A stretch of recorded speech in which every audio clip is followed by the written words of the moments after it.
அண்ணல் அம்பேத்கர் படிப்பு வட்டம் தருமபுரி தொடர் நூலாய்வுரை இணைய வழி கூட்டம் 6. விசாவிற்காக காத்திருக்கிறேன். நூல் பற்றிய உரை. தோழர் யாழன் ஆதி. நாம் இதுவரை 5 கூட்டம் நடத்தியுள்ளோம்.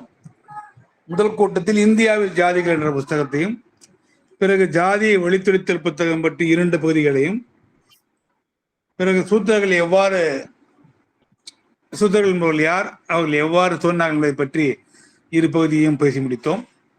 தற்போது இன்று அந்த அம்பேத்கரின் சொந்த நிலைவலைகள் விசாவுக்காக காத்திருக்கிறேன் என்ற புத்தகத்தை பற்றி பேச உள்ளோம். பயோகிராபிகள் என்பது நூற்றுக்கணக்கான, ஆயிரக்கணக்கான, லட்சக்கணக்கான பயோகிராபிகள் வந்துள்ளன உலகத்தில். சொந்த விஷயங்கள், தொழில் முறைகள், பல்வேறு விஷயம் சொல்லியிருக்கார்கள். குறிப்பாக அடிமை முறை பற்றியும்,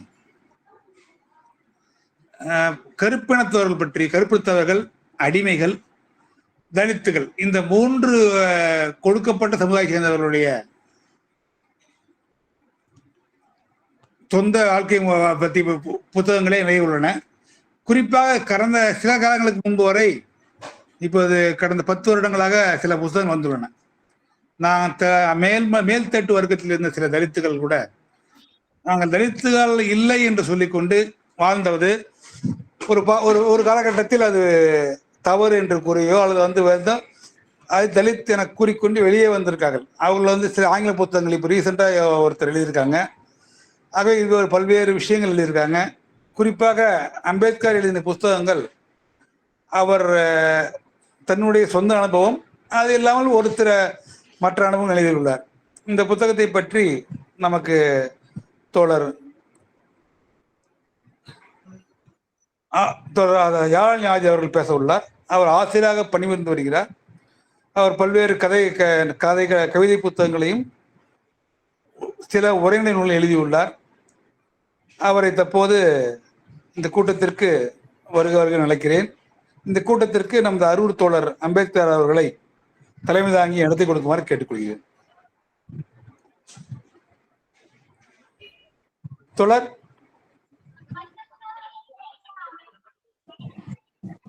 நம்பி. ஹலோ, வணக்கம் சார், சொல்லு பாருங்க. பேசுங்க, சரியா இருக்கு, நீங்க பேசுங்க. சரியா இருக்கா தோழா? பேசுங்க. சரி. நம்ம எல்லாம் மனிதர்களை தலைநிமிரச் செய்த மகத்தான தலைவர் புரட்சியாளர் அம்பேத்கர் அவர்களின் வரலாற்றை இளைய தலைமுறைக்கு கொண்டு செல்ல வேண்டும் என்கிற லட்சிய நோக்கத்தோடு நடைபெற்று கொண்டிருக்கிற அம்பேத்கர் படிப்பு வட்டத்தினுடைய 6வது இந்த நிகழ்விற்கு என்னை தலைமையேற்க வைத்தமைக்கு முதலில் நன்றியை இந்த அமைப்பிற்கு தெரிவித்துக் கொள்கிறேன். ஒரு எழுத்து என்பதும் ஒரு பேச்சு என்பதும் வெடிகுண்டு வீச்சை போல அமைய வேண்டும் என்று புரட்சியாளர் அம்பேத்கர் அவர்கள் ஒரு இடத்திலே குறிப்பிடுவார். அந்த வகையில் இந்த நிகழ்விற்கு சிறப்பு அமைப்பாளராய் கலந்து கொண்டு புரட்சியாளர் அம்பேத்கர் இளமையிலே பட்ட துன்பங்கள், ஒடுக்கப்பட்ட சமூகத்திலே பிறந்தார் என்கிற காரணத்தினால் அவர் பட்ட அவமானங்கள், வழிகள் குறித்து, அவர் மேலை நாடு சென்று படிக்கிற போது அது ஏற்படுத்திய தாக்கங்கள் என்ன என்பதை அவராகவே 1935-36 வாக்கிலே எழுதிய இந்த சுயசரிதை நூலை அழகுற இந்த அவையில் எடுத்து சொல்வதற்கு காத்திருக்கிற நாடறிந்த எழுத்தாளர், பேச்சாளர், கவிஞர், பல்வேறுபட்ட கவிதை தொகுப்புகளை, கட்டுரை தொகுப்புகளை தமிழகத்தில் வெளியிட்டு அடையாளமாய் முகமாய் இருந்து வருகிறவர். அவருடைய படைப்புகள் பெரியார் பல்கலைக்கழகத்திலேயும் சென்னை பல்கலைக்கழகத்திலேயும் பாடங்களாய் இருக்கிற வகையில் சிறப்பு பெற்றவர். அப்படிப்பட்ட ஒரு அற்புத கவிஞரை இந்த நிகழ்வில் பேச அழைப்பதற்கு, கவிஞர் யாழநாதி அவர்களை அழைப்பதற்கு மிகவும் மகிழ்ச்சியை தெரிவித்துக் கொண்டு அவரையும் வருக வருகவென வரவேற்கிறேன், வாழ்த்துகிறேன். புரட்சியாளர் அம்பேத்கர் அவர்களை பற்றி பேச வேண்டும் என்று சொன்னால் 5 நிமிடங்கள் 10 மணித்துளிகள் போதாது. 5 மணி நேரம் 10 மணி நேரம் நமக்கு தேவை. தொடக்கத்திலே சொன்னேன், எவ்வளவு நேரம் என்று சொல்லுகிற போது ஒரு 5 to 10 நிமிடங்கள் மட்டும் எடுத்துக்கொள்ள வேண்டும் என்று சொன்னதின் அடிப்படையில் புரட்சியாளர் அம்பேத்கர் முகமாய் இளைய தலைமுறைக்கு எதை கொண்டு செல்ல வேண்டும் என்கிற அடிப்படையில் சில செய்திகளை மட்டும் நேரத்தின் அருமை கருதி சுருக்கமாய் பதிவு செய்ய நான் விளைகிறேன். புரட்சியாளர் அம்பேத்கர் அவர்கள் வாழ்நாள் முழுக்க ஒரு சமரசமற்ற கொள்கை வீரராய் இந்த மண்ணிலே வாழ்ந்தார். தான் எடுத்துக்கொண்ட கொள்கையில் எப்பொழுதும் பின்வாங்காத ஒரு தலைவராய் புரட்சியாளர் அம்பேத்கர் இருந்தார் என்பதைத்தான் இந்த இளைய தலைமுறை அவருடைய வாழ்க்கையிலே இருந்து தெரிந்து கொள்ள வேண்டும். 1956 பௌத்தத்தை தழுவுகிற நேரத்தில் புரட்சியாளர் அம்பேத்கர் புத்தக சந்தைக்கு சென்று புத்தகம் வாங்கிவிட்டு திரும்புகிற போது அடைமலை பெய்கிறது. அந்த அடைமலையில் அவர் பயணித்த கார் விபத்துக்குள்ளாகிறது. பலத்த சேதம் ஏற்படுகிறது காரிலே. அப்படி அந்த விபத்தை முடித்துவிட்டு வீட்டிற்கு வந்தபோது புரட்சியாளர் அம்பேத்கர் சோர்ந்தவராய் கவலை முகத்துடன் காணப்பட்டார். அவருடைய உதவியாளராக நீண்ட காலம் இருந்தவர் நிம்கடே என்பவர்.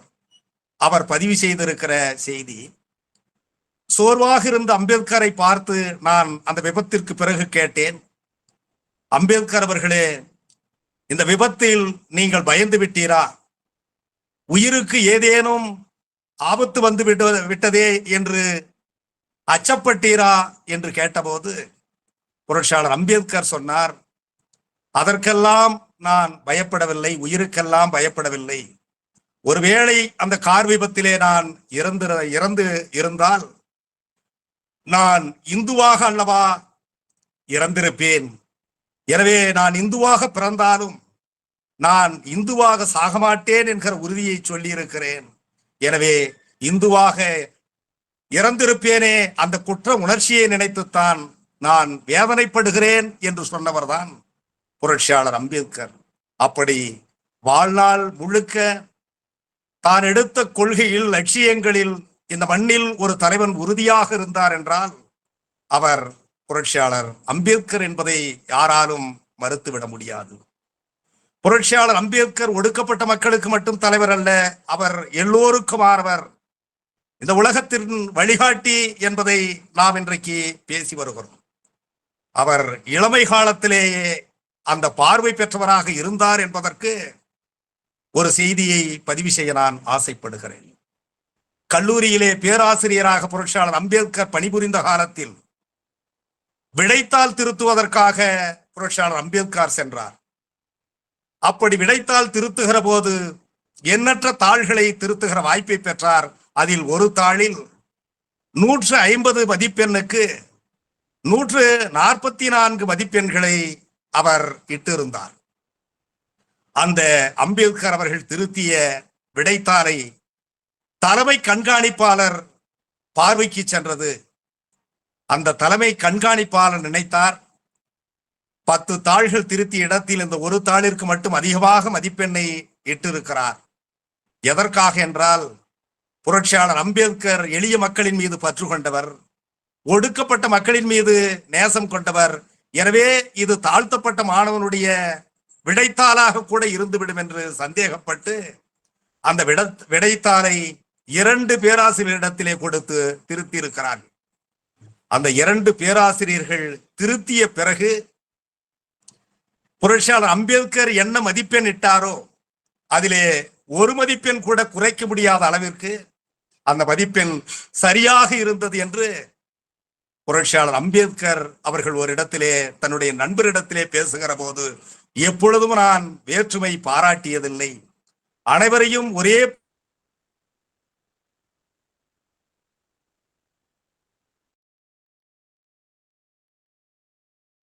இருக்கிறார். அப்படி புரட்சியாளர் அம்பேத்கர் அவர்கள்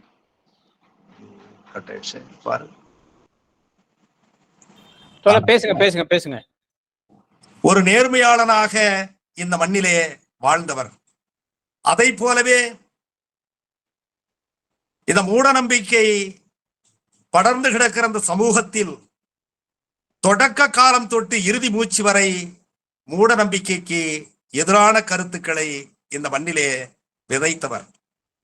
இளைஞர்கள் அவரிடத்திலே போய் திருமண பத்திரிகைகளை கொடுத்தால் புரட்சியாளர் அம்பேத்கர் அவர்கள் அந்த பத்திரிகையை வாங்கி கொண்டு, நீங்கள் ஒரு டிராபி விளையாட்டை போல திருமணம் செய்வது, குழந்தை பெறுவது என்கிற நிலையை தாண்டி நீங்கள் பெற்றெடுக்கிற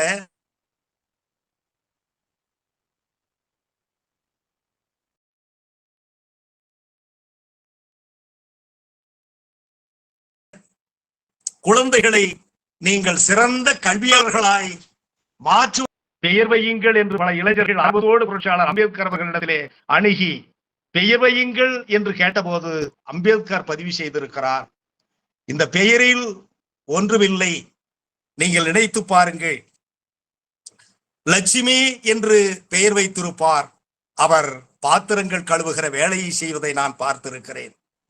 சிவாஜி என்று பெயர் வைத்திருப்பான், அவன் பீடி சுற்றுகிற வேலையை பார்ப்பதை நான் பார்த்திருக்கிறேன். சுபாஷ் என்றும் போஸ் என்றும் பெயர் வைத்திருப்பான், அவன் முடித்திருகத்துகத்திலே வேலை செய்வதை பார்த்திருக்கிறேன். பெயரில் ஒன்றுமில்லை, நமது செயலில் தான் எல்லாம் அடங்கி இருக்கிறது என்று தன்னை சந்திக்கிற இளைய தலைமுறைக்கு வாழ்நாள் முழுக்க அறிவை சொன்னவர், அறிவை ஊட்டிய ஒரு மகத்தான தலைவர் தான் புரட்சியாளர் அம்பேத்கர் அவர்கள். அம்பேத்கர் என்றாலே மிகுந்த புத்தக வாசிப்பாளர் என்கிற முகம் அவருக்கு மட்டும் இங்கே உண்டு, அதை யாராலும் மறுக்க முடியாது. புத்தகங்களை அவர் எப்படி நேசித்தார், எப்படி வாசித்தார் என்பதற்கு நேரத்தின் அருமை கருதி ஒரே ஒரு உதாரணத்தை சொல்லுகிறேன். புரட்சியாளர் அம்பேத்கர் அவர்களுடைய நூலகத்தை கண்காணித்து வந்தவர் நீண்ட நெடுங்காலமாக தேவிதயாள் என்பவர். அவர் எழுதிய ஒரு புத்தகத்திலே இருந்து புரட்சியாளர் அம்பேத்கர் எப்படி புத்தகத்தை ஆழமாய் வாசித்தார் என்பதற்கு ஒரு உதாரணத்தை அவர் பதிவு செய்திருக்கிறார். கேரளத்தை சார்ந்த திருவிதாங்கூர் திவான் சர் சி.பி. ராமசாமி அவர்கள் புரட்சியாளர் அம்பேத்கரை சந்திப்பதற்கு நேரம் கேட்டிருக்கிறார்.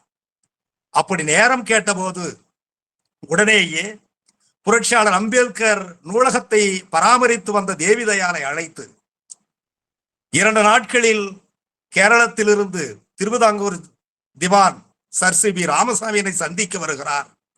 எனவே அவரை பற்றி நான் எழுதிய, அவரை பற்றி, அவர் சாதி ஒழிப்பை பற்றி பேசிய ஒரு செய்தியை நான் எடுத்து வைத்திருக்கிறேன், இந்த நூலகத்திலே ஒரு புத்தகத்திற்குள் வைத்திருக்கிறேன், அதை தேடித்தாருங்கள் என்று புரட்சியாளர் அம்பேத்கர் அவர்கள் கேட்டிருக்கிறார்கள். அவர் தேட தொடங்கிய உடனேயே அரை மணி நேரம் கடந்தது. அப்பொழுது அம்பேத்கர் சொன்னாராம், அந்த செய்தியை நான் படித்து அதை எடுத்து வைத்து தேவிதயாள் ஏறக்குறைய 12 ஆண்டுகள் இருக்கும் என்று சொன்னார். அதற்கு பிறகு அது இருக்கிற இடத்தை, புத்தகத்தை அடையாளம் காட்டி அதற்குள் பார் இருக்கும் என்று சொன்னார்.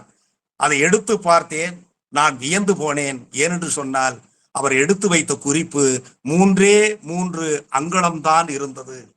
அப்படி 12 ஆண்டுகளுக்கு முன்பு படித்த ஒரு செய்தியை எடுத்து வைத்து பாதுகாத்து அதை தேவையான போது பயன்படுத்துகிற அந்த ஆற்றலுடைய தலைவராக புரட்சியாளர் அம்பேத்கர் இருந்தார் என்று அவருடைய நூலகத்தை பராமரித்து வந்த தேவிதயாள் ஒரு இடத்திலே பதிவு செய்வார். அதைவிட அவர் எப்படிப்பட்ட வாசிப்பை பெற்றார், அதைத்தான் அவருடைய வாழ்க்கையிலிருந்து இளைய தலைமுறை நாம் தெரிந்து கொள்ள வேண்டும். அவருடைய உதவியாளராக நீண்ட காலம் இருந்தவர் நானக் சந்து ரட்டு அவர்கள். பிராமண சமூகத்தை சார்ந்தவர். 20 மைல் தூரம் அவருடைய வீட்டிற்கும் புரட்சியாளர் அம்பேத்கர் இருக்கிற வீட்டிற்கும் இடையே உள்ள தூரம் சைக்கிளிலே வந்து பயணித்து புரட்சியாளர் அம்பேத்கரை கவனித்துக் கொண்டவர். அவர் தன்னுடைய வாழ்க்கையில் ஒரு செய்தியை பதிவு செய்திருக்கிறார். புரட்சியாளர் அம்பேத்கர் எப்படி புத்தகத்தை நேசித்தார் என்பதற்கான செய்தியை பதிவு செய்திருக்கிறார். புரட்சியாளர் அம்பேத்கரோடு பணிவிடைகள் செய்து கொண்டிருந்தேன். திடீரென்று எனக்கு ஒரு அழைப்பு வந்தது. அந்த அழைப்பு என்ன என்றால், எனது மனைவிக்கு உடல்நிலை சரியில்லை, உடனடியாக புறப்பட்டு வா என்று சொல்லுகிற அழைப்பு. பயந்து கொண்டே புரட்சியாளர் அம்பேத்கர் அவர்களை நெருங்கினேன். அவரிடத்திலே கேட்டேன், எனது மனைவிக்கு உடல்நிலை சரியில்லை, வீட்டிற்கு சென்று வர வேண்டும் என்று. புரட்சியாளர் அம்பேத்கர் சொன்னார், நீ உடனடியாக மனைவியை மருத்துவமனை கொண்டு செல், புறப்படு என்று சொன்னார். நான் உடனடியாக புறப்படாமல் அவருக்கு தேவையான உணவுகளை எடுத்து வைத்துவிட்டு, இரவு சாப்பிடுகிற மாத்திரையெல்லாம் எடுத்து வைத்துவிட்டு, காற்றோட்டமாக கதவை கொஞ்சமாக திறந்துவிட்டு நான் புறப்பட்டு வந்து விட்டேன். இரவு மனைவியை மருத்துவமனைக்கு அழைத்து வந்து பார்த்துவிட்டு, நலமான பிறகு மீண்டும் அடுத்த நாள் காலை வழக்கம் போல புரட்சியாளர் அம்பேத்கர் கவனிப்பதற்காக சென்றிருந்தேன். அவருடைய இல்லத்தை அறையை நெருங்குகிற போது எனக்கு அதிர்ச்சி காத்திருந்தது. ஏனென்றால் அந்த அறையின் கதவுகளை நான் எப்படி விட்டுவிட்டு சென்றேனோ அப்படியே இருந்தது. சற்று உள்ளே போனேன். நான் வைத்த உணவு அப்படியே இருந்தது. நான் வைத்த மாத்திரைகள் அப்படியே இருந்தது. புரட்சியாளர் படித்து கொண்டே இருந்தார். நான் அருகிலே சென்றேன். அவர் அண்ணாந்து பார்த்து, நானக் சந்து ரட்டு, உன் மனைவிக்கு உடல்நிலை சரியில்லை என்று சொன்னாயே, இன்னும் என் வீட்டிற்கு செல்ல வேண்டும் என்று முகத்தை முறைத்து கொண்டு கேட்டார். நான் அதிர்ந்து போனேன், அதிர்ச்சி உற்றேன். அப்பொழுதுதான் நான் சொன்னேன், அம்பேத்கர் அவர்களே, அதை நான் சொன்னது நேற்று. நான் வீட்டிற்கு சென்று மனைவியை மருத்துவமனைக்கு அழைத்து சென்று நலமாக இருக்கிறார், அடுத்த நாள் நான் காலை வந்திருக்கிறேன் என்று சொன்னபோது அவர் புன்சிரிப்போடு சொன்னார், நானக் சந்து ரட்டு, ஒரு புத்தகத்தை படித்துக் கொண்டிருந்தேன், விடிந்தது தெரியவில்லை, நாள் போனதே தெரியவில்லை என்று சொன்னார் புரட்சியாளர் அம்பேத்கர். அப்படி நாள் முழுக்க படித்துக் கொண்டே அறிவை பெருக்கிக் கொண்டே இந்த மண்ணிலே வாழ்ந்தவர் புரட்சியாளர் அம்பேத்கர். எனவே தான் அவருடைய சிலையை நாம் வடிவமைக்கிற போது புத்தகத்தை கையிலே சுமந்து கொண்டு நமக்கு வழிகாட்டியாக புரட்சியாளர் அம்பேத்கர் உலகமெங்கும் நிற்கிறார். எனவே அவரிடத்தில் கற்க வேண்டிய பாடங்கள் எண்ணற்றவையாக இருக்கிறது. அந்த பாடங்களில் பல பாடங்கள் இருக்கிறது. எனவே என்னுடைய குறித்த நேரம் முடிவுற்ற காரணத்தினாலே இந்த நூலை பற்றி மிகவும் சிறப்பாக பேசக்கூடிய பேச்சாளர் கவிஞர் யாழநாதி அவர்களை விசாவுக்கு காத்திருக்கிறேன் என்று புரட்சியாளர் அம்பேத்கர் எழுதிய சுயசரித நூலை அடுக்கடுக்காய் இந்த அவையில் பதிவு செய்யுமாறு அன்போடு வேண்டி இந்த நல்ல வாய்ப்புக்கு நன்றி பாராட்டி இடம் அமர்கிறேன். நன்றி, வணக்கம். 10 நிமிஷத்துக்கு மேல ஆயிடுச்சு.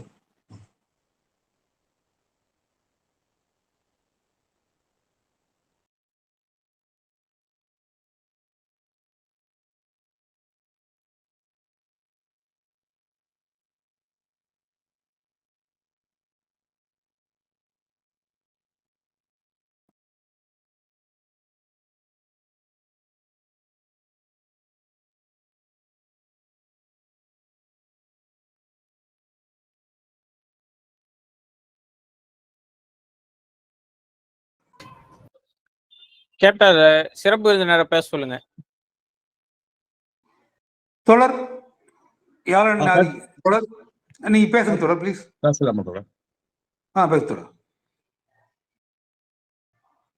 அண்ணல் அம்பேத்கர் படிப்பு வட்டம் தர்மபுரியிலிருந்து தொடர்ந்து புரட்சியாளர் அம்பேத்கர் அவர்களுடைய நூல்களை குறித்த உரையாடல்களை பதிவு செய்கிற தொடர் கூட்டத்தில் இன்று தலைமை ஏற்றிருக்கிற எங்களுடைய அன்பிற்குரிய தோழர் செஞ்சர்கோ, அன்பிற்குரிய தோழர் நாடறிந்த நல்ல பேச்சாளர் அம்பேத்கர் அவர்களே, என்னை இந்த நிகழ்வில் பங்கேற்க வைத்திருக்கக்கூடிய தோழர் ராஜன் உள்ளிட்ட இந்த கூட்டத்தில் பங்கேற்றிருக்கிற தோழர்கள் அனைவருக்கும் என்னுடைய வணக்கம். புரட்சியாளர் அம்பேத்கர் அவர்கள் எழுதிய விசாவுக்காக காத்திருக்கிறேன் என்ற பிரதியை உங்களோடு பகிர்ந்து கொள்வதில் நான் மிகுந்த மகிழ்ச்சி அடைகிறேன். புரட்சியாளரை போன்ற ஒரு பெரும் அறிவாளர், இந்திய சமூகத்தால் ஜீரணித்துக் கொள்ளப்பட முடியாத ஒருவர், இந்திய சமூகத்தினுடைய இழிமைகளை தன்னுடைய எழுத்துக்களாலும் பேச்சுக்களாலும் தொடர்ந்து போக்குவதற்காக போர்களின் மூலமாக முயற்சி செய்து கொண்டிருந்த மிக முக்கியமான ஆளுமையாக புரட்சியாளர் அம்பேத்கர் அவர்கள் இன்று வரையில் இருக்கிறார்கள். அவருடைய நோக்கம் என்பது பழமைப்பட்டு போய் கிடக்கக்கூடிய இந்தியாவை, மூட நம்பிக்கைகளின் முடைநாற்றம் வீசக்கூடிய இந்தியாவை, இந்து மதம் என்கின்ற ஒரு மிக மோசமான பின்னடைவு சக்தியால் தொடர்ந்து முன்னுக்கு செல்ல முடியாமல் இழுத்து கொண்டு இருக்கப்படக்கூடிய இந்தியாவை நவீனமயம் ஆக்குவது என்பதுதான் புரட்சியாளர் அம்பேத்கர் அவருடைய நோக்கம். அவருடைய வாழ்வின் எந்த மூலையை நீங்கள் திரும்பி பார்த்தாலும், இப்பொழுது நம்முடைய இந்த கூட்டத்தினுடைய தலைவர் புரட்சியாளர் அம்பேத்கர் அவர்கள் பேசுகிற பொழுது அம்பேத்கரினுடைய வாசிப்பு திறன் குறித்து, அவர் நூல்களை எப்படி பராமரிக்கிறார் என்பது குறித்தெல்லாம் புதிய செய்திகளை நம்மிடம் பகிர்ந்து கொண்டார்கள். அப்பொழுது நாம் யோசித்து பார்த்தோம் என்று சொன்னால், தன்னுடைய வாழ்வின் எந்த பகுதியிலும் புரட்சியாளர் அம்பேத்கர் அவர்கள் ஒரு புதுமையை இந்திய நாட்டிற்கு அறிமுகப்படுத்துவதில் முனைப்பாய் இருந்தார்கள் என்பதை நாம் புரிந்து கொள்ள முடியும். விசாவுக்காக காத்திருக்கிறேன் என்ற நூல் அம்பேத்கருடைய நூல் தொகுப்பில் 25வது தொகுதியில் நமக்கு கிடைக்கிறது. 25வது தொகுதியில் 2 பகுதிகள் இருக்கின்றன. அதில் விசாவுக்காக காத்திருக்கிறேன் என்பது ஒரு பகுதி. நண்பர்களே, இந்த தலைப்பே ஒரு மிகச்சிறந்த நவீன இலக்கியத்தினுடைய குறியீடாக நமக்கு கிடைக்கிறது. இந்தியாவின் ஷேக்ஸ்பியர் என்று புரட்சியாளர் அம்பேத்கர் அவர்களை சொல்லுகிறார்கள். அவருடைய மொழி அறிவு என்பது இந்தியாவில் இருக்கக்கூடிய அவர் சமகால தலைவர்களானாலும் சரி, இப்பொழுது இருக்கக்கூடிய தலைவர்களானாலும் சரி, அவருக்கு நிகராக யாரையும் நம்மால் சுட்டி காட்ட முடியாது. ஆகவேதான் ஒரு நூலுக்கு தலைப்பு வைக்கிற பொழுது அந்த தலைப்பையே ஒரு குறியீடாக அவர் வைத்து இந்த சமூகத்தை நோக்கி தன்னுடைய கருத்துக்களை பேசியிருக்கிறார்கள். விசாவுக்காக காத்திருக்கிறேன், வெயிட்டிங் ஃபார் விசா என்று சொல்லப்படுகிற அந்த நூலினுடைய தலைப்பு, விசா என்பது ஒரு மனிதர் ஒரு நாட்டிலிருந்து இன்னொரு நாட்டிற்கு செல்வதற்காக பயன்படுத்தப்படக்கூடிய ஒரு அமைப்பு. அதற்காக நான் காத்திருக்கிறேன் என்று சொன்னால், இந்தியா என்ற பழமைவாத நாட்டிலிருந்து இந்தியா என்ற ஒரு நவீன சமூக அமைப்பிற்குள் செல்வதற்காக நான் காத்திருக்கிறேன் என்பது பொருள். நண்பர்களே, 1990 தான் இந்த கைப்பிரதிகள் நமக்கு கிடைத்தன. அதை அம்பேத்கர் அவர்கள் தொடங்கிய மக்கள் கல்விக் கழகத்தை சார்ந்தவர்கள் சேர்த்து வைத்திருந்தார்கள். அதிலிருந்து கிடைத்த கையெழுத்து பிரதிகள் இவை. இந்த நூலை ஒருவேளை புரட்சியாளர் அம்பேத்கர் அவர்கள் எழுதி முடித்திருப்பார்களே ஆனால், ஏனென்றால் இந்த நூல் எழுதி முடிப்பதற்கு அவருக்கு நிறைய நேரம் தேவைப்பட்டிருக்கும். ஆனால் அதற்கான கால அவகாசம் புரட்சியாளர் அம்பேத்கர் அவருடைய வாழ்க்கையில் இல்லை. அவர் பல வேலைகளை செய்யக்கூடிய ஒரு மனிதராக இருந்தார். ஆகவே ஒருவேளை இந்த நூல் எழுதி முடிக்கப்பட்டிருக்கும் என்று சொன்னார், அல்லது 56க்கு பிறகு இன்னும் ஒரு 10 ஆண்டுகள் புரட்சியாளர் அம்பேத்கர் அவர்கள் வாழ்ந்திருந்தால் இந்த நூலை எழுதியிருப்பாரோ என்று நாம் யோசிக்கலாம். அப்படி எழுதியிருந்தார் என்று சொன்னால், இதுதான் இந்திய இலக்கியத்தில் முதல் எழுதப்பட்ட ஒரு தன் வரலாற்று நூலாக இருந்தது. ஆனால் இந்த தன் வரலாற்று நூல் என்பது ஒரு தனி மனிதனுடைய புகழை பேசுகிற நூல் அல்ல. நான் எப்படி வாழ்கிறேன், அல்லது நான் எப்படி ஒரு பெருமிதமான வாழ்வை இந்த சமூகத்தில் நிகழ்த்தி கொண்டிருக்கிறேன் என்பதை சொல்வதற்கான நூல் அல்ல விசாவுக்காக காத்திருக்கிறேன் என்ற நூல். இந்தியாவில் இருக்கக்கூடிய ஒரு அடக்கப்பட்ட மனிதன், ஒடுக்கப்பட்ட மனிதன், விளிம்பு நிலை மனிதன், ஒரு தலித் எப்படி தன்னுடைய வாழ்வை மிக மோசமாக எதிர்கொள்ளுகிறான் என்பதை தான் புரட்சியாளர் அம்பேத்கர் அவர்கள் தன்னுடைய அனுபவத்திலிருந்து பேசுகிறார். நண்பர்களே, மிக முக்கியமாக நாம் பார்க்க வேண்டியது என்னவென்று சொன்னால், இந்த நூலிலே ஒரு 4 கட்டுரைகள் எழுதப்பட்டிருக்கின்றன. அந்த 4ல் அம்பேத்கருடைய அனுபவங்கள் இங்கே பேசப்படுகிறது. அவர் 9 வயதில் பெற்ற ஒரு அனுபவம். 9 வயது என்று சொன்னால் அந்த ஆண்டை நாம் ஒருவேளை கணக்கிட்டோம் என்று சொன்னால் 1890 அம்பேத்கர் அவர்கள் பிறக்கிறார்கள்.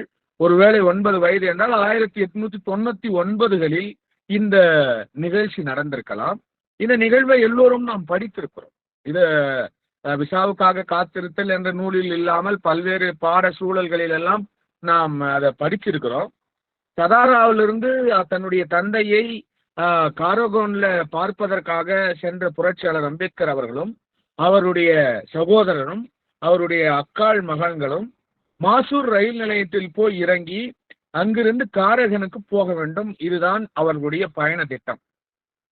அந்த பயணத்துக்கு போகிறதுக்கு முன்னால எப்படிப்பட்ட ஏற்பாடுகளை எல்லாம் அவர்கள் செய்தார்கள் என்பதனை அம்பேத்கர் அவர்கள் மிக அற்புதமாக எழுதுவார். இங்கிலாந்து நாட்டில் செய்யப்பட்ட புதிய சட்டைகளை நான் வாங்கி கொண்டேன். நாங்கள் தான் அதிகமான தங்க நகைகளை போட்டிருந்தோம். ரயில் ஏறுவதற்காக சதாரா ரயில் நிலையத்திற்கு இரட்டை குதிரைகள் பூட்டப்பட்ட வண்டியில் அம்பேத்கரும் அவருடைய சகோதரர்களும் அவருடைய மைத்துனன்மார்களும் சென்றிருக்கிறார்கள். அப்போ நாம் கொஞ்சம் சிந்தித்து பார்ப்போம் என்று சொன்னால், தன்னுடைய வாழ்க்கை இப்பொழுது இருக்கக்கூடிய மகர்களுடைய வாழ்க்கையை விட மிக மேம்பட்ட நிலையில் அம்பேத்கர் உடைய வாழ்க்கையும் அவருடைய தந்தையார் அவருக்கு அமைத்து தந்த வாழ்க்கையும் இருந்தது.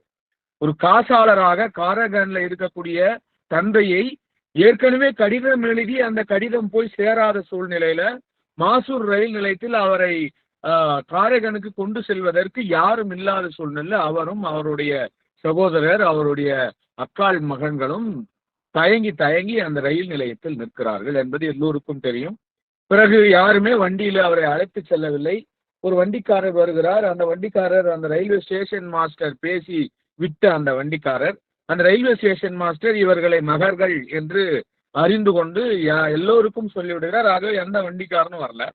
ஆனால் இவருடைய தோற்றத்தை பார்த்தால் இவர்கள் மகர்களைப் போல இல்லை, பெரிய பணக்கார வீட்டு குழந்தைகளாக இருக்கிறார்கள். ஆனால் தாங்கள் மகர்கள் என்று அம்பேத்கர் அவர்கள் துணிந்து சொல்லிவிட்டார்.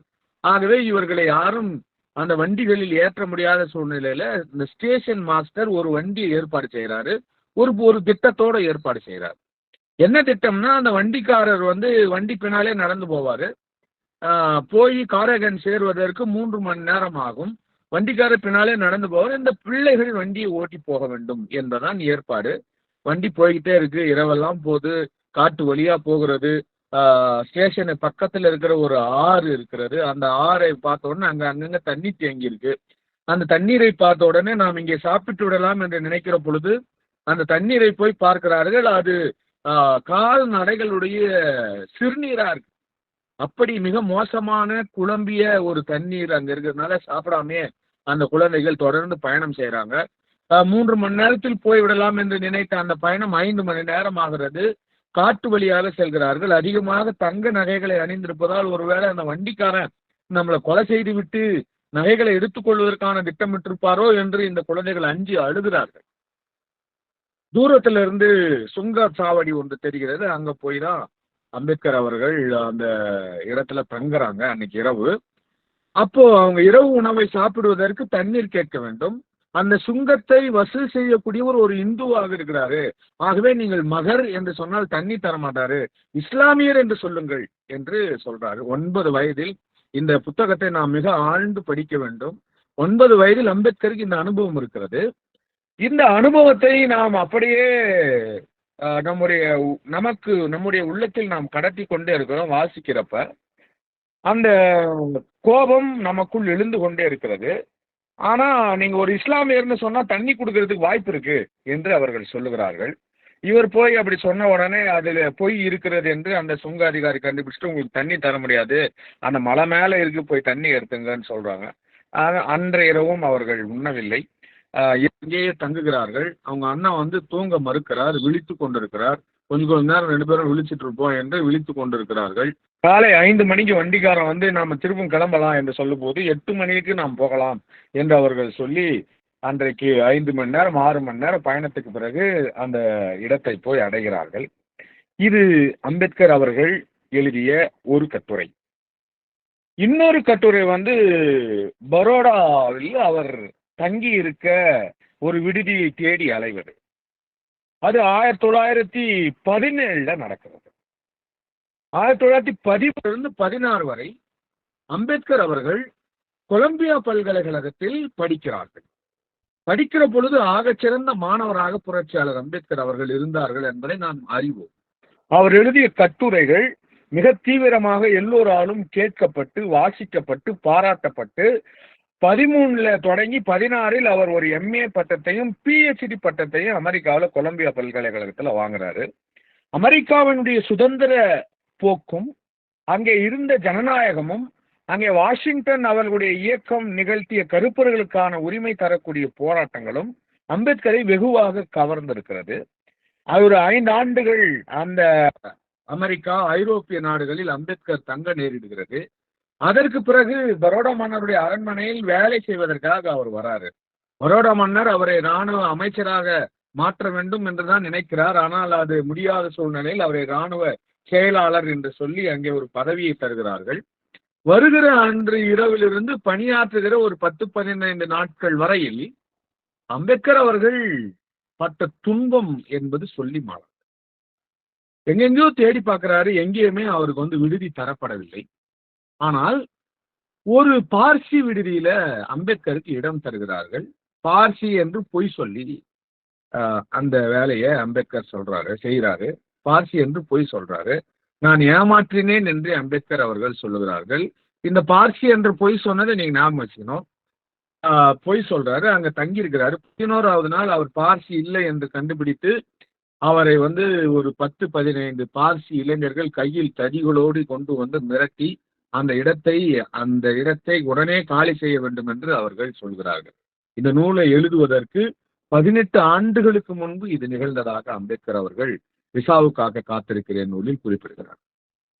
நண்பர்களே, அடுத்த நிகழ்ச்சி 1929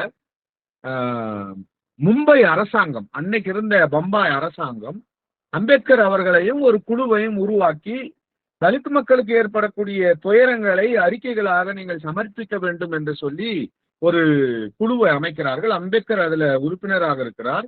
துலியா என்ற ஒரு கிராமத்துல தாழ்த்தப்பட்ட மக்கள் இன ஒதுக்கல் செய்யப்பட்டிருக்கிறார்கள், ஊர் ஒதுக்கல் செய்யப்பட்டிருக்கிறார்கள் என்பதை அறிந்து அதை குறித்து ஒரு அறிக்கையை சமர்ப்பதற்காக அம்பேத்கர் அங்க போறாரு. அந்த துலியாவுக்கு பக்கத்தில் இருக்கக்கூடிய சாலிஸ்கான் என்கின்ற ஒரு ஊர்ல தலித் மக்கள் அம்பேத்கர் அவர்களை வரவேற்று அவரை அந்த இரவு தங்கி வைப்பதற்காக அவர்கள் திட்டமிட்டு அம்பேத்கரை அன்போடு வரவேற்கிறார்கள். ரயில் நிலையத்தில் அம்பேத்கர் அவர்கள் காக்க வைக்கப்படுகிறார்கள். இது 1929. ஏறக்குறைய 1899க்கும் 29க்கும் 30 ஆண்டுகள் வேறுபாடு இருக்கிறது. 30 ஆண்டுகளுக்கு பிறகு அம்பேத்கர் மீண்டும் ஒரு ரயில் நிலையத்தில் காத்திருக்கிறார். 9 வயதில் ஒரு ரயில் நிலையத்தில் அம்பேத்கர் காத்து கொண்டிருந்தார். இப்பொழுது அவர் பல நாடுகளில் சென்று படித்து பட்டம் பெற்ற மிகப்பெரிய அறிவாளியாக, ஆற்றல் மிக்க ஒரு தலைவராக இன்றைக்கு அவர் முகிழ்த்திருக்கிற நேரம் இது. 1929 அம்பேத்கருடைய வரலாற்றை நாம் பார்த்தோம் என்றால் 1920கள் என்பவை மிக முக்கியமானவை. மாண்டேக் செம்ஸ்போர்ட் சீர்திருத்தம், ஆங்கிலேய அரசாங்கம் இந்தியாவிற்கு கொண்டு வருகிற பல்வேறு சீர்திருத்தங்கள், சைமன் கமிஷன் போன்ற சீர்திருத்தங்கள், சவுத்பரா கமிஷன் போன்ற சீர்திருத்தங்கள், இவற்றிலெல்லாம் அம்பேத்கர் பங்கெடுத்து தன்னை தலித் மக்களுடைய ஒரு முக்கியமான தலைவராக முன்னிலைப்படுத்தி கொண்டிருக்கிற நேரம், ஒரு பெரும் போராட்டங்களை நிகழ்த்தி கொண்டிருக்கிற நேரம். இந்த நேரத்துல ஒரு அரசினுடைய தூதுவராக ஒரு இடத்திற்கு செல்லுகிற பொழுது ஒரு ரயில் நிலையத்தில் அம்பேத்கர் காத்திருக்கிறார். சாலிஸ்கான் என்று சொல்லக்கூடிய ரயில் நிலையத்தில் அம்பேத்கர் காத்திருக்கிறார். இது இந்தியாவில தான். ரொம்ப நேரமா காத்திருந்த பிறகு ஒரு குதிரை வண்டி வருகிறது. அந்த குதிரை வண்டியில ஏறி அந்த மக்கள் வாழ்கிற இடத்திற்கு அவர் போனோம். குதிரை வண்டியை ஓட்டுகிற பொழுதே குதிரை வண்டி முரண்படுகிறது. எதிரில் இருக்கக்கூடிய ஒரு மோட்டார் வாகனத்தோடு மோத வேண்டிய ஒரு சூழல் ஏற்படுகிறது. ஆனாலும் குதிரை ஓட்டுபவர் அப்படியே ஓட்டிக்கிட்டே போறாரு. ஒரு பாலம் வந்த உடனே அந்த இடத்தில் குதிரை வண்டி ஓட்ட தெரியாத குதிரை வண்டி ஓட்டுபவரால் தவறாக ஓட்டப்பட்டு அம்பேத்கர் அந்த பாலத்திலிருந்து கீழே விழுகிறார். அவருடைய கால் உடைந்து போகிறது. இந்த பக்கமா குதிரையும் வண்டியும் குதிரை ஓட்டுபவரும் இருக்கார். அப்போ பிறகு அதை விசாரிக்கிற பொழுது அம்பேத்கர் அவர்களுக்கு வண்டி ஓட்டுவதற்காக அந்த சாலிஸ்கான் ரயில் நிலையத்தில் இருக்கக்கூடிய குதிரை வண்டிக்காரர்கள் யாருமே வரவில்லை. ஆகவே குதிரை வண்டியை ஓட்ட தெரிந்த மாதிரி நடிக்கக்கூடிய ஒருத்தரை அங்க அந்த மக்கள் ஏற்பாடு செஞ்சிருக்கிறாங்க. அம்பேத்கர் விசாவுக்காக காத்திருத்தல் நூல் எழுதுறாரு. சாலிஸ்கான் தாழ்த்தப்பட்ட மக்கள் என்னுடைய காலை உடைத்து விட்டார்கள் என்று அவர் குறிப்பிடுகிறார். அப்போ இது ஒரு நிகழ்ச்சி.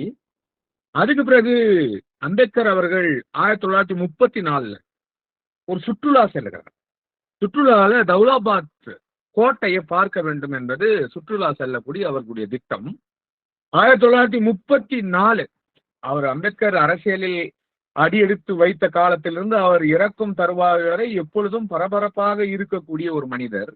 34 என்பது அம்பேத்கர் வாழ்க்கையில மிக முக்கியமான ஆண்டாக நாம் பார்க்கலாம். ஏனென்றால் 1931 அம்பேத்கர் அவர்கள் வட்டமேசை மாநாட்டுக்கு போறாரு. 31, 32 அம்பேத்கர் வட்டமேசை மாநாட்டுக்கு போறாரு. அங்க போயிட்டு மிக பெரும் புகழை பெற்ற ஒரு தலைவராக இருக்கிறார். அதற்கு பிறகு நிறைய அரசியல் போக்குகள் நடைபெறுகின்றன. அதிலெல்லாம் பங்காற்றி ஒரு மிகப்பெரிய தலைவராக இருக்கக்கூடிய அம்பேத்கர் அவர்கள் யாருக்கும் சொல்லாமல் தன்னுடைய நண்பர்களோடும் தன்னுடைய சகாக்களோடும் இயக்க தோழர்களோடும் அந்த கோட்டைக்கு போறாரு. அந்த கோட்டைக்கு போகிற பொழுது இவர்கள் தலித்துகள் என்று எல்லாருக்கும் தெரியுது. அந்த கோட்டைக்கு அம்பேத்கரை வரவழைத்து அதை காட்டுவதற்காக அழைத்து வரப்பட்ட தலித்துகள் பின்னால் வந்துனுங்கிறாங்க. இவங்க கோட்டைக்கு போயிட்டு அங்க இருக்கிற குளத்தில் இறங்கி தண்ணீரை குடித்து தங்களுடைய முகம் கை கால்களை எல்லாம் கழுவி கொண்டு பார்க்க போகிறார்கள். இப்படி போய்கொண்டே இருக்கிற பொழுது பின்னால் ஒரு குரல் வருது, இந்த தீண்டத்தகாதவர்கள் நம்முடைய குலத்தை அழுக்காக்கி விட்டார்கள் என்று ஒரு இஸ்லாமியர் குரல் கொடுத்து கொண்டு வருகிறார். அப்போ ஒரு இந்து, ஒரு பார்சிக்காரர், ஒரு இஸ்லாமியர் இப்படி மோசமாக அம்பேத்கர் அவர்களை இழிவுபடுத்துகிறார்கள். இதில் ஒரு கிறிஸ்துவ நண்பரும் இருக்கிறார். பரோடாவில் தங்குகிற பொழுது கிறிஸ்துவ நண்பர் வீட்டில் தங்கலாமா என்று யோசிக்கிற பொழுது அந்த கிறிஸ்துவ நண்பர் இந்திய கிறிஸ்தவர். அவர் பார்ப்பன சமூகத்திலிருந்து கிறிஸ்தவராக மாறியவர். அவர் ஒரு விரிவான புத்தியை அவர் பெற்றிருந்தாலும் அவங்க மனைவி இப்படிப்பட்ட தீண்டத்தகாதவர்களாம் வீட்டில் சேர்க்கக்கூடாது என்று நினைக்கக்கூடியவர்களாக இருந்ததால் அவரால் அந்த வீட்டில் தங்க முடியாமல் போயிடுச்சு. இந்த அனுபவங்களோடு சேர்ந்து மேலும் ஒரு 2 கட்டுரைகள் விசாவுக்காக காத்திருத்தேன் அதுல இருக்கிறது. 1929 டிசம்பர் 12 யங் இந்தியா என்ற பத்திரிகையில் காந்தி நடத்திய பத்திரிகை. அதில் ஒரு தலித் சமூகத்தை சார்ந்த ஆசிரியர் எழுதிய கடிதம். அந்த கடிதத்துல அந்த ஆசிரியருடைய மனைவி பிள்ளை பேற்றுக்கு பிறகு மிக மோசமாக உடல்நிலை பாதிக்கப்பட்டிருக்கிறார்கள். ஒரு பார்ப்பன மருத்துவரை அணுகி சிகிச்சை தர வேண்டும் என்று கேட்கிற பொழுது அவர் மறுக்கிறார். மறுத்து விட்டு அப்புறமா அவருக்கு 2 ரூபாய் அவருக்கு கட்டணம் கொடுத்து அவரை போட்டு கொண்டு வந்து அவர் தெர்மாமீட்டரை எடுத்து அந்த பெண்ணுடைய வாயில் வைத்து பார்க்குவதற்கு அவர் மறுக்கிறார். தெர்மாமீட்டர் எடுத்து ஒரு இஸ்லாமியர் கையில் கொடுத்து அதை அந்த ஆசிரியர் அவங்க மனைவியினுடைய வாயில் வைத்து பார்க்குறாங்க. அவங்களுக்கு நிமோனியா காய்ச்சல். மருந்து தருவதற்கு கூட அந்த மருத்துவர் இல்ல. அந்த அம்மா காலமாகி போயிடறாங்க, செத்து போயிடறாங்க. இது எங்க இந்தியா பத்திரிகையில காந்தி நடத்திய பத்திரிகையில் வருது. இன்னொரு கட்டுரை 1938 ஒரு வங்கி சமூகத்தை சார்ந்த சிறுவன் எழுதிய ஒரு கட்டுரை. அதுல அவர் அரசு வேலை பெற்று எப்படியெல்லாம் இந்த சாதிய சமூகத்தால் அலைக்கழிக்கப்பட்டார் என்ற கட்டுரை. இவைகள் தான் இந்த நூலில் நமக்கு கிடைக்கின்றன. இதுல நாம் பார்க்க வேண்டியது என்னவென்று சொன்னால், அம்பேத்கர் ஒருவேளை தன்னுடைய வாழ்நாள் முழுக்க நடந்த நிகழ்ச்சிகளை தொகுத்து எழுதியிருப்பாரு என்று சொன்னால், சாதி அழித்தொழிக்கிற வழியில அம்பேத்கர் எப்படி அவருடைய சமூகத்தை சார்ந்த அந்த ஊர்ல இருந்த பழைய காலத்து மக்கள் எப்படி துன்பப்பட்டார்கள் என்பதை எழுதியிருப்பார். அவர் தான் அந்த கழுத்துல டப்பாவை கட்டிக்கிட்டு அவங்க போவாங்க, வாயில் எச்சில் ஊறுகிற பொழுது அது துப்பிப்பாங்க, பின்னால இலைத்தலைகளை கட்டி கொண்டு நடக்கிறதுனால் ஏற்படுகிற தீட்டை சுத்தமாக்கி கொண்டே நடந்தார்கள். ஒரு விருந்தில் தாழ்த்தப்பட்ட மக்கள் நெய்யை பயன்படுத்தினார்கள் என்பதற்காக அந்த ஊரையே கொளுத்திய ஒரு சம்பவத்தை அம்பேத்கர் அவர்கள் அனிகலேஷன் ஆஃப் காஸ்ட் நூல்ல எழுதியிருப்பார். அப்ப பல விஷயங்கள் இந்தியாவினுடைய இன்னொரு முகத்தை புரட்சியாளர் அம்பேத்கர் அவர்கள் தொங்க கிழித்து கொண்டே இருக்கிறார். இப்ப இதுல நாம பார்க்கிற பொழுது 9 வயதில் புரட்சியாளர் அம்பேத்கர் அவர்கள் குடிப்பதற்கு தண்ணி இல்லாம 2 இடத்துல சாப்பிடாம போயிட்டாரு. அடுத்தது நாம் பார்த்தோம்னா ஒரு குளத்தினுடைய தண்ணீரை அசுத்தப்படுத்தி விட்டார் என்று 1934 ஒரு இஸ்லாமியரால் அசிங்கப்படுத்தப்படுகிறார். இது எல்லாம் அவருடைய மனதில் ஒரு பேர் எழுச்சியை உருவாக்கி கொண்டே இருக்கிறது. அவருடைய அக்காவை பற்றி அவர் பேசுகிற பொழுது, எங்களுடைய தலைகளுக்கு முடி வெட்டுவதற்கு தேவையான பொருள் எங்களிடத்தில் இருந்தும் யாரும் முடி வெட்டாதனால் என்னுடைய அக்கா எங்களுக்கு முடி வெட்டி அவர் மிக சிறந்த முடிவெட்டும் கலைஞராக மாறிவிட்டார் என்று எழுதுகிறார். அவருடைய துணிகளை துவைப்பதற்கு யாரும், வெளுப்பதற்கு யாரும் அங்க வர்றதில்லை. ஆனா காசு அவரால் தர முடியும். இப்படிப்பட்ட ஒரு மிக கொடுமையான சூழல்களை எழுதியிருக்கிற அம்பேத்கர் அவர்கள் கொஞ்சம் கொஞ்சமாக தன்னுடைய அறிவு புலத்தால் இந்த மக்களை விடுதலை செய்ய வேண்டும் என்பதற்காக அவர் நகர்ந்து கொண்டே இருக்கிறார். இந்த ஒவ்வொரு நகர்தலும் தான் விசாவாக இருக்கிறது. இந்த ஒவ்வொரு நகர்தல் தான் புரட்சியாளர் அம்பேத்கர் அவர்களை புதிய இயக்கங்களை தொடர வைத்துக் கொண்டே இருக்கிறார். கொலம்பியா பல்கலைக்கழகத்தில் அம்பேத்கர் அவர்கள் படிக்கிற பொழுது அவருக்கு நிறைய பேராசிரியர்கள் இருந்தார்கள். அதுல ஜான் டூயி மிக முக்கியமானவர். ஜான் டூயினுடைய கல்வியியல் சிந்தனைகள், அவருடைய தத்துவங்கள் அம்பேத்கரை கவர்ந்தவை. அதன் அடிப்படையில் அம்பேத்கர் அவர்கள் தன்னுடைய அரசியல் போக்குகளை எல்லாம் கூட மிக நுட்பமாக அவர் அமைத்து கொண்டே இருப்பார். பல்வேறு இயக்கங்களை தன்னுடைய வாழ்க்கையில் அம்பேத்கர் தொடங்கி நடத்தி அவற்றை இந்த மக்களுடைய விடுதலையை நோக்கி நகர்த்துவதற்கான வேலையை செய்கிறார். அப்படி செய்கிற பொழுது பார்த்தோம்னா 1927 சௌதார்குல போராட்டம் நடக்கிறது. அது தண்ணீரை குடிக்கிற போராட்டம். இந்த போராட்டத்தை அம்பேத்கர் ஏன் மிக தீவிரமாக நடத்தினார்? நான் அந்த 1934 சொல்லுகிற பொழுது 1930 அந்த சௌதார் குலத்தினுடைய வழக்கு நடந்து கொண்டிருக்கிறது. அந்த வழக்கில் அம்பேத்கர் பங்கேற்று வாதிடுகிறார். 27 சௌதார் குல போராட்டத்தில் அம்பேத்கர் அவர்கள் நீரை எடுத்து குடிக்கிற அந்த போராட்டத்தை நடத்துகிற பொழுது 3000க்கும் மேற்பட்ட மக்கள் பங்கேற்றார்கள். உண்மையான அகிம்சை போராட்டமாக அது இருந்தது. அந்த போராட்டவாதிகள் தாக்கப்பட்டார்கள். ஆனால் தண்ணீரை எடுத்து குடித்தே தீர வேண்டும் என்பதற்காக சட்ட போராட்டத்தை அம்பேத்கர் நடத்துகிறார். தண்ணீரை குடித்தே தீர வேண்டும் ஏன் என்று நாம் கொஞ்சம் யோசித்து பார்த்தால் 9 வயதுல அவர் பெற்ற அந்த அனுபவம். தண்ணீர் தருவதற்கு சுங்க சாவடியில் இருக்கக்கூடிய ஒரு சுங்கத்தை பெறுகிற ஆள் மறுத்தான். தண்ணி மலை மேல இருக்குன்னு சொன்னான். 34 அதற்கு பிறகு அந்த பரோடாவில் தங்கி இருக்கிற பொழுது அந்த விடுதியில தண்ணீர் இருக்காது. ஒரே ஒரு தண்ணீர் குழாய் மட்டும் இருக்கும். 8 மணிக்கு தான் விடுதிக்கே அம்பேத்கர் அவர்கள் வருவார். இரவு கொஞ்சமாக கருமை கூட யாரும் தெரியாத அந்த நேரத்தில் அம்பேத்கர் அவர்கள் அந்த விடுதிக்கு வந்து தங்கி அந்த இரவை கழிப்பதற்காக மட்டும் வரும். அப்போ இந்த கொடுமைகள் எல்லாம் அனுபவித்து இதிலிருந்து இந்த மக்களை மீட்க வேண்டும் என்று புரட்சியாளர் அம்பேத்கர் அவர்கள் கருதுகிறார்.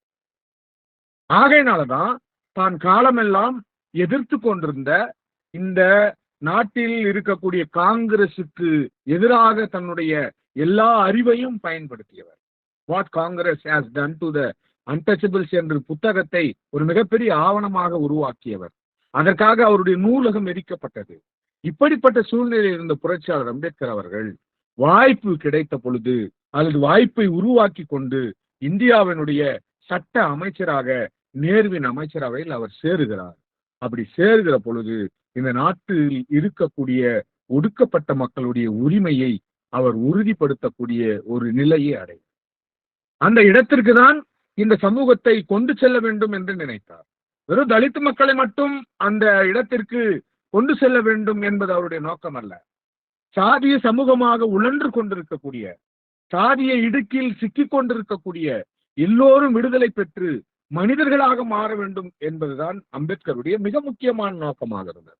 வெறும் தலித் மக்களை மட்டும் விடுதலை செய்வதல்ல, சாதி ஆதிக்கத்தில் இருக்கக்கூடியவர்களை கூட விடுதலை செய்ய வேண்டும் என்று அவர் நினைத்தார். ஆகவேதான் இந்தியாவை ஒரு நவீன சமூகமாக உருவாக்க வேண்டும், ஒரு அறிவியல் பார்வை கொண்ட சமூகமாக உருவாக்க வேண்டும் என்று அம்பேத்கர் அவர்கள் தொடர்ந்து தங்களுடைய உழைப்பை இந்த நாட்டு மக்களுக்காக நல்கினார்கள். அதற்காக தன்னுடைய உடல்நிலையையும் அவர் கவனிக்கவில்லை என்பது நானச்சந்திர அட்டுவின் the last 2 days of doctor Ambedkar என்ற நூலில் நமக்கு தெரியும். அப்ப இவ்வளவு தீவிரமாக அம்பேத்கர் இயங்கக்கூடிய ஒரு மனநிலையை எது உருவாக்கியது என்றால், அவர் வெயிட்டிங் ஃபார் விசா என்று சொல்லக்கூடிய அந்த நூலில் எழுதியிருக்கக்கூடிய தாக்கங்கள். அதுல கொஞ்சமா தான் எழுதியிருக்காரு. ஒருவேளை அதை விரிவுபடுத்தி அவர் எழுதியிருந்தால் இன்னும் பல துன்பங்களை அவர் அடைந்திருப்பார். இன்னும் பல விஷயங்கள் இருக்கின்றன.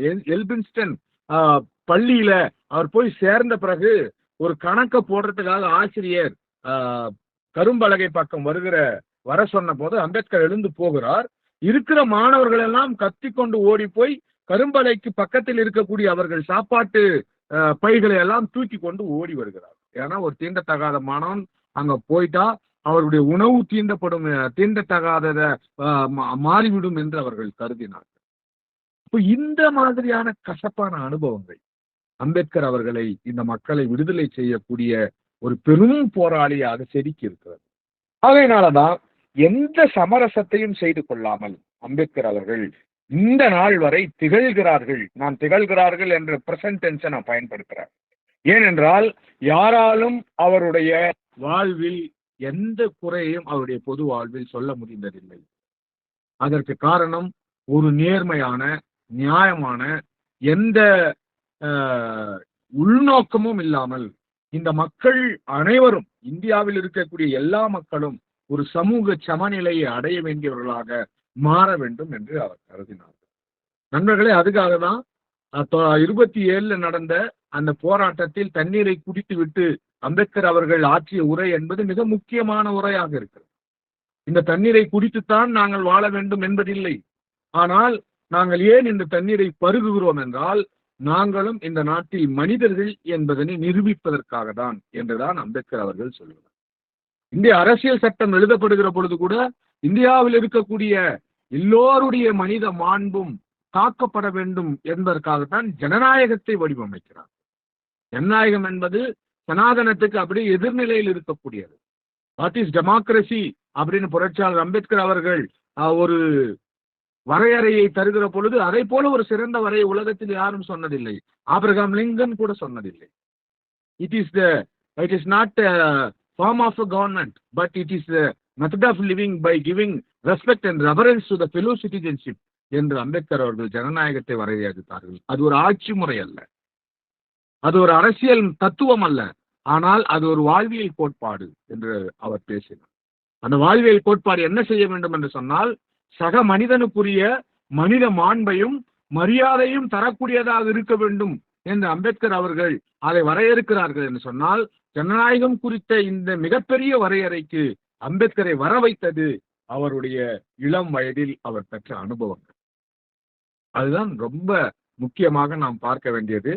அவர் எல்லா இடங்களிலும் தொடர்ந்து அவமதிக்கப்படக்கூடியவராக இருந்தார். 9 வயதில் ஒரு ரயில் நிலையத்தில் அவர் காக்க வைக்கப்படுகிறார். அவர் அதற்கு பிறகு 30 ஆண்டுகளுக்கு பிறகு ஒரு ரயில் நிலையத்தில் காக்க வைக்கப்படுகிறார். இந்த கால இடைவெளியில நாம் பார்த்தோம்னா ரயில் நிலையங்கள் அப்படியே இருக்கின்றன, காக்க வைக்கப்படுவதற்கான காரணங்களும் அப்படியே இருக்கின்றன. ஆனால் காக்க வைக்கப்பட்டவர் என்னவானார் என்பதை யோசித்து பார்க்கிற பொழுது 9 வயதில் சிறுவனாக இருந்த அம்பேத்கர் அவர்கள் அந்த 30 ஆண்டு காலத்திற்கு பிறகு இந்தியாவின் உலகத்தின் மிகப்பெரிய ஒரு தலைவராக உருவெடுத்தவராக இருந்தார். 31 32 எல்லாம் லண்டனில் இருக்கக்கூடிய பத்திரிகைகள் அம்பேத்கருடைய வட்டமேசை மாநாட்டு உரையை புகழ்ந்து எழுதியது. அந்த மாநாட்டில் பங்கேற்றவர்களிலே PhD படித்தவர் புரட்சியாளர் அம்பேத்கர் அவர்கள் மட்டும்தான் என்பது குறிப்பிடத்தகுந்த செய்தி. அவருடைய ஆங்கில உரை அனைத்து ஆங்கிலேயர்களையும் பிரமிக்க வைத்தது. இப்படிப்பட்ட ஒரு மாபெரும் அறிவாளி தன்னுடைய நேரத்தை, தன்னுடைய காலத்தை, தன்னுடைய திறனை இந்த மக்களுடைய விடுதலைக்காக அவர் பயன்படுத்தினார் என்பதுதான் நாம் அவரிடமிருந்து கற்றுக்கொள்ளக்கூடிய மிக முக்கியமான பாடம். அம்பேத்கர் அவர்கள் நினைத்திருந்தால் அவர் பேராசிரியராக இருந்தார், அல்லது அப்படியே அந்த பேராசிரியர் பதவியில் இருந்தால் கல்லூரியினுடைய முதல்வராக இருப்பார், அல்லது ஹைதராபாத் நீதிமன்றம் அவரை அழைத்த போது அந்த நீதிமன்றம் நீதிபதியாக இருந்தால் அப்பொழுதே அவருக்கு 10,000 ரூபாய் சம்பளம் கொடுப்பதாக சொன்னார்கள். இதையெல்லாம் அவர் பெற்றிருப்பார். ஆனால் அதையெல்லாம் தாண்டி தான் பெற்ற இந்த கசப்பான அனுபவங்கள், அவர் இந்த நூலில் சொல்லி இருக்கக்கூடிய கசப்பான அனுபவங்கள், அது தொடர்ந்து இந்த நாட்டில் இருக்கக்கூடிய ஒடுக்கப்பட்ட மக்களுக்கு நிகழக்கூடாது என்று நினைத்தார். இவர்கள் சம உரிமை கொண்டவர்களாக மாற வேண்டும். அதே நேரத்தில் இவர்கள் மட்டுமல்ல, எதிர்நிலையில் இருப்பவர்களும் உரிமைகளை தரக்கூடியவர்களாக மாறி இருவரும் சமத்துவம் உடையவர்களாக மாற வேண்டும் என்பதற்குத்தான் புரட்சியாளர் அம்பேத்கர் அவர்கள் தன்னுடைய வாழ்நாளின் கடுமையான உழைப்பை செஞ்சிருக்கிறார். ஒரு ஒற்றை மனிதனுடைய உழைப்பில்தான் இன்றைக்கு இருக்கக்கூடிய எல்லா மக்களும் நவீன வாழ்க்கையை வாழ்ந்து கொண்டிருக்கிறோம். தலித்துகள் மட்டுமல்ல, நீங்கள் பார்த்தீர்கள் என்றால், ஒருவேளை இந்த நாடு வேத நாடாக இருந்திருக்கும் என்றால் ஒரு பெண்ணும் வேலைக்கு போயிருக்க முடியாது, அல்லது பார்ப்பனர்கள் கடல் தாண்டி போயிருக்க முடியாது. பிற்படுத்தப்பட்டவர்கள், மிக பிற்படுத்தப்பட்டவர்கள், இவர்கள் யாருமே படித்திருக்க முடியாது. இன்றைக்கு சத்திரியர்கள் என்று சொல்லக்கூடியவர்கள் அல்லது நாங்கள் தான் ஆண்டவர்கள் என்று சொல்லக்கூடியவர்கள் எல்லாம் படிச்சே இருக்க முடியாது. இவர்கள் எல்லோருக்கும் சேர்ந்துதான் ஒரு நவீன சமூக வரையறையை அம்பேத்கர் அவர்கள் உருவாக்கினார்கள் என்று சொன்னால், அவர் இளம் வயதில் பெற்ற இந்த கசப்பான அனுபவம், அதே நேரத்தில் அமெரிக்க ஐரோப்பிய நாடுகளில் அவர் கண்ட ஒரு நவீன சமூகம், அது ரொம்ப முக்கியமானது. அவர் படிக்கிற பொழுது அவருக்கு சாப்பிட்றதுக்கு உணவு இல்லாமல் அவங்க நண்பர் கொடுத்த அப்பளத்தை வானலியில் சுட்டு சாப்பிட்டு தேநீர் குடித்து விட்டு தொடர்ந்து படித்து படித்து தன்னுடைய அறிவை பெருக்கிக் கொண்டார்கள். இதெல்லாம் செய்தது எதற்கு என்று சொன்னால், இந்த நாட்டை சமத்துவம் உடைய ஒரு நாடாக, சமத்துவம் இருப்பதால் அங்கே சகோதரத்துவம் இருக்கும், ஆகவே சகோதரத்துவம் இருக்கக்கூடிய ஒரு நாடாக, சகோதரத்துவம் சமத்துவம் இருந்தால் அங்கே நீதி இருக்கும், நீதி இருக்கக்கூடிய ஒரு நாடாக, நீதி இருந்தால் அங்கே அனைவருக்கும் சுதந்திரம் இருக்கும், அப்படி இருக்கக்கூடிய ஒரு நாடாக மாற்ற வேண்டும் என்கின்ற ஒரு மிகப்பெரிய சக்தி தான் அம்பேத்கர் அவர்களை இந்த நிலைக்கு தூண்டி தூண்டி அவரை உழைக்க வைத்தது. 1950 இந்த நாட்டினுடைய அரசியல் சட்டத்தை நடைமுறைக்கு கொண்டு வந்து இப்பொழுது நாம் ஒரு முரண்பட்ட வாழ்க்கையில் நுழைகிறோம். நமக்கு தேர்தலில் ஜனநாயகம் இருக்கிறது, ஆனால் சமூகத்தில் ஜனநாயகம் இல்லை. சமூக ஜனநாயகத்தை மிக விரைவில் நாம் வென்றெடுக்க வேண்டும் என்று அம்பேத்கர் அவர்கள் சொன்னார்கள். ஆனால் இன்றைக்கு ஏறக்குறைய 75-80 ஆண்டுகள் ஆகின்றன. அதற்கு பிறகும் இன்னும் சமூக ஜனநாயகம் நமக்கு கிடைக்கவில்லை. அன்றைக்கு அம்பேத்கர் அவர்கள் 9 வயதில் அல்லது அவருடைய வாழ்வில் பெற்ற கசப்பான அனுபவங்கள் இன்றைக்கும் நிகழ்ந்து கொண்டேதான் இருக்கின்றது நண்பர்கள். அதுக்கு பல எடுத்துக்காட்டுகளை என்னால் சொல்ல முடியும், அவையெல்லாம் உங்களுக்கும் தெரியும். ஆக இவையெல்லாம் இன்னும் நடந்து கொண்டே இருக்கிறது. இந்த சமூகம் ஜாதிய பிடியிலிருந்து இன்னும் மீளவில்லை. இவர்களுடைய மிக மோசமான பிற்போக்குத்தனங்கள் இன்னும் அதிகரித்து கொண்டே இருக்கிறது. இவர்கள் சமநிலையை நோக்கி நகர்பவர்களாக இல்லை என்பதை நாம் மிக மோசமாக உணர்பவர்களாகத்தான் இன்னைக்கு இருக்கிறோம். ஆக இதை எதிர்த்து களமாடக்கூடியவர்களாக, இந்த கருத்தியலை எதிர்த்து பேசக்கூடியவர்களாக நம்முடைய சிந்தனைகளும் நம்முடைய செயல்பாடுகளும் இருக்கும் என்று சொன்னால், அதுதான் புரட்சியாளர் அம்பேத்கர் அவர்களுக்கு நாம் செலுத்தும் நன்றியாக இருக்க முடியும். அதன் அடிப்படையில் தர்மபுரியை சார்ந்த அண்ணல் அம்பேத்கர் அவர்களுடைய படிப்பு வட்டம் மிக முக்கியமான ஒரு பணியை செய்கிறதாக நான் கருதுகிறேன். அம்பேத்கருடைய நூல்களை அடுத்த தலைமுறைக்கு கொண்டு செல்வது, அவர் எதை எழுதினார் என்பதை கொண்டு செல்வது என்பது மிக முக்கியமானதாக இருக்கிறது. அவருடைய நூல் தொகுப்புகளை வாசிப்பதும், அவர் குறித்த ஆய்வுகளை பற்றி பேசுவதும், அல்லது அந்த நூல்களை எல்லாம் வாசிப்பதும். உலக அளவில் புரட்சியாளர் அம்பேத்கர் அவர்கள் இன்றைக்கு ஆய்வுக்கு உட்பட்ட தலைவராக இருக்கிறார். எலினார் செலியட், கிறிஸ்டோபர் ஜெஃபர்லால், அசோக் கோபால் போன்ற மிக முக்கியமான ஆய்வாளர்கள் அம்பேத்கர் அவர்களை தொடர்ந்து உலக அளவில் எழுதியிருக்கிறார்கள். அவருடைய கோட்பாடுகள் பேசப்பட்டு கொண்டிருக்கிறது. ஆகவே நான் ஒரு நவீன சமூகம், ஒரு மாடர்ன் சொசைட்டியை உருவாக்க வேண்டும் என்பதற்காக தான் இந்த நூலுக்கு அம்பேத்கர் அவர்கள் விசாவுக்காக காத்திருக்கிறேன் என்ற தலைப்பை வைத்தார்கள். அந்த தலைப்பே ரொம்ப அற்புதமான தலைப்பு. இந்த நூல் மிக முக்கியமான ஒரு நூல். அம்பேத்கருடைய உள்ள கிடக்கையை அல்லது அம்பேத்கருடைய உளவியலை, சைக்காலஜி ஆஃப் அம்பேத்கர், அதை நாம் அறிந்து கொள்ள வேண்டும் என்று சொன்னால் இந்த நூல் அதற்கு மிகவும் பயனுள்ள ஒரு நூலாக இருக்கிறது. ஒரு மனிதன் தான் பெற்ற கசப்பான அனுபவங்களில் இருந்து அந்த வாழ்க்கையை வெறுத்து விடாமல் அதை எதிர்த்து வென்று அந்த வாழ்க்கையை மேம்பட்டதாக மாற்றிக்கொள்ளக்கூடிய ஒரு மேம்படுத்தப்பட்ட எண்ணம் அம்பேத்கரிடம் இருந்தது என்பதை இந்த இளைய தலைமுறைக்கு நாம் சொல்லிக் கொடுக்க வேண்டிய கட்டாயம் இருக்கிறது. அது ரொம்ப முக்கியம். ஏன்னா வெற்றி பெற்றவர்கள் பற்றிய பட்டியல்ல நிறைய பேரை சொல்லுவாங்க. ஸ்டீவ் ஜாப்ஸ் வெற்றி பெற்றிருக்கிறார், அம்பானி வெற்றி பெற்றிருக்கிறார், இந்த மாதிரி நிறைய பேரை சொல்லுவாங்க. ஆனால் அம்பேத்கருடைய வெற்றியை பற்றி யாரும் பொது சமூகத்திற்கு சொல்லிக் கொடுக்க மாட்டார்கள். இப்படிப்பட்ட மிக மோசமான சூழலிருந்து ஒரு மனிதன் முகிழ்த்து உலகத்திலேயே மிகப்பெரிய அறிவாளி ஆக இருந்தது. லைப்ரரி ஆஃப் காங்கிரஸ்ல அம்பேத்கருடைய புகைப்படம் வைக்கப்பட்டிருக்கிறது, கார்ல் மார்க்ஸுடைய புகைப்படம் வைக்கப்பட்டிருக்கிறது. ஏன் வைக்கப்பட்டன? இந்த 2 பேர் தான் இந்த நூலகத்தை அதிகமாக பயன்படுத்தியவர்கள் என்ற ஒரு வரலாற்று குறிப்பு இருக்கு. அப்போ இப்படி தன்னுடைய வாழ்வை அம்பேத்கர் படிக்கிற போது எப்படி படிச்சாருங்கிறத நாம் யோசித்து பார்த்தோம்னா ஆச்சரியமாக இருக்கிறது.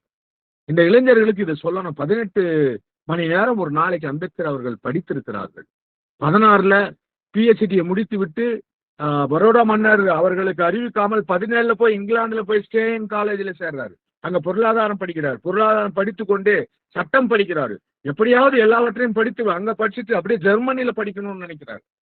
அப்படி பார்த்தோம்னா இந்தியாவினுடைய உலகத்தினுடைய 3 கண்டங்களில் படித்த ஒரே தலைவர் உலகத்தில் புரட்சியாளர் அம்பேத்கர் அவர்கள் மட்டும்தான். அவருடைய ஆற்றல், அவருடைய அறிவு என்பதெல்லாம் முழுக்க முழுக்க இந்திய சமூகத்தின் மீது மிக மிக பெரும் தாக்கத்தை ஏற்படுத்தி இருக்கிறது. ஆனால் என்னவென்றால், இந்த தாக்கம் யாரால் ஏற்பட்டது என்பதை புரிந்து கொள்ளாமலேயே, இந்த தாக்கம் புரட்சியாளரால் உருவாக்கப்பட்டது என்பதை அறிந்து கொள்ளாமலேயே அவற்றையெல்லாம் இந்தியாவில் இருக்கக்கூடிய பெரும்பான்மை மக்கள் அவற்றை மிகவும் மகிழ்ச்சியாக சுகித்துக் கொண்டிருக்கிறார்கள். இந்தியாவில் இருக்கக்கூடிய பெண்கள் புரட்சியாளர் அம்பேத்கர் அவர்களால் விடுதலை பெற்றவர்கள். இந்தியாவில் இருக்கக்கூடிய பிற்படுத்தப்பட்டவர்கள், மிக பிற்படுத்தப்பட்டவர்கள் புரட்சியாளர் அம்பேத்கர் அவர்களால் விடுதலை பெற்றவர்கள். தாழ்த்தப்பட்ட மக்கள் புரட்சியாளர் அம்பேத்கர் அவர்களால் விடுதலை பெற்றவர்கள். இவர்கள் எல்லோரும் சேர்ந்து அம்பேத்கரை கொண்டாடினார்கள் என்று சொன்னால் அது இந்தியாவினுடைய தந்தையாக அம்பேத்கர் மாறுவதற்கு வாய்ப்பாக அமையும். ஆனால் இந்திய சமூகம் என்பது ஒரு ஜாதிய சமூகம், நன்றி கெட்ட சமூகம். அம்பேத்கர் அவர்களை ஒரு ஜாதி தலைவராக, கூண்டுக்குள் வைக்கப்பட்டிருக்கக்கூடிய ஒருவராக மாற்றி இருக்கிறதே ஒழிய அவரை வாசிப்பவர்களாக இங்கே யாருமே இல்லை. பொது சமூகத்திலிருந்து அப்படிப்பட்ட குரல்கள் மிக குறைவாகவே எழும்பிக் கொண்டிருக்கின்றன.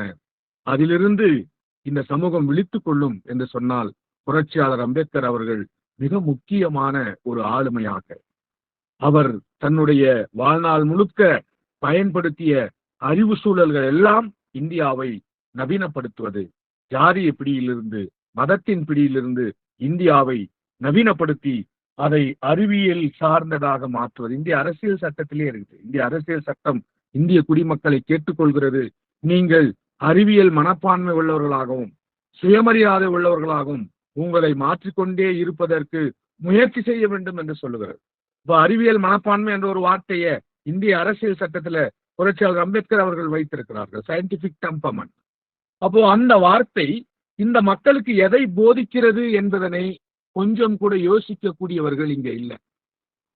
ஆனா அதையெல்லாம் தாண்டி இவர்களுக்கு புராணங்கள் குறித்த கதைகள், அல்லது நாங்கள் எப்படிப்பட்டவர்களாக இருந்திருக்கிறோம், அந்த காலத்துல நாங்க எப்படி இருந்தோம், நாங்க யார் தெரியுமா, நாங்க போய் இன்னொரு மனிதனை சந்திப்பதே அவமானம் என்று சொல்லக்கூடியவர்கள் எல்லாம் இன்றைக்கு இந்தியாவில் இருக்கிறார்கள் என்பதை யோசிக்கிற பொழுது, சயின்டிபிக் டெம்பர்மெண்ட் என்று சொல்லக்கூடிய அந்த வார்த்தை, அதனுடைய பயன்பாடு எப்படி இருக்கிறது என்பதை நாம் யோசிக்கிறப்ப புரட்சியாளர் அம்பேத்கர் அவர்கள் இந்த நூல், அது கிளர்த்துகிற செய்திகள், அது கிளர்த்துகிற நம்முடைய மன ஓட்டங்கள், அல்லது அது தருகிற அதிர்ச்சி, இவையெல்லாம் தொடர்ந்து இந்திய சமூகத்தை சமமிக்க ஒரு சமூகமாக, சகோதரத்துவமிக்க சமூகமாக, நீதி உடைய சமூகமாக மாற்றுவதற்கான வேலையை செய்ய வேண்டும் என்ற உத்வேகத்தை தருகிறது. அதனுடைய ஒரு பகுதி தான் அவருடைய நூல்களை வாசிப்பது. அப்படி வாசிக்கிற பொழுது பல நிகழ்வுகள், பல நெகிழ்ச்சியான சம்பவங்கள், பல உணர்வெழுச்சி உருவாக்கக்கூடிய நிலைவுகள் நமக்கு உருவாகிற பொழுது இந்த சமூகம் திருந்தும். இந்த விசாவுக்காக காத்திருக்கிறேன் போன்ற நூல்கள் தொடர்ந்து பொது பாடத்திட்டங்களில் வைக்கப்படும் என்று சொன்னால், இன்னைக்கு பள்ளிக்கூடங்களில், கல்வி நிலையங்களில் இருக்கக்கூடிய சாதிய பிரச்சனைகள் எல்லாம் கூட குறைவதற்கான வாய்ப்புகள் இருக்கின்றன. ஆகவே அம்பேத்கர் தான் இந்த சமூகத்தை நிலைநிறுத்த போராடிய ஒரு பெரும் தலைவர். அவரை புரிந்து கொள்வது என்பது மிகவும் முக்கியம். அப்படி புரிந்து கொள்வதற்கு அவர்களுடைய நூல்களை நாம் வாசிக்க வேண்டும். இந்த அளவில் விசாவுக்காக காத்திருக்கிறேன் என்ற இந்த நூலை உங்களோடு பகிர்ந்து கொள்வதற்கான கொடுத்த வாய்ப்பிற்காக நன்றி கூறி விடைபெறுகிறேன். நன்றி, வணக்கம்.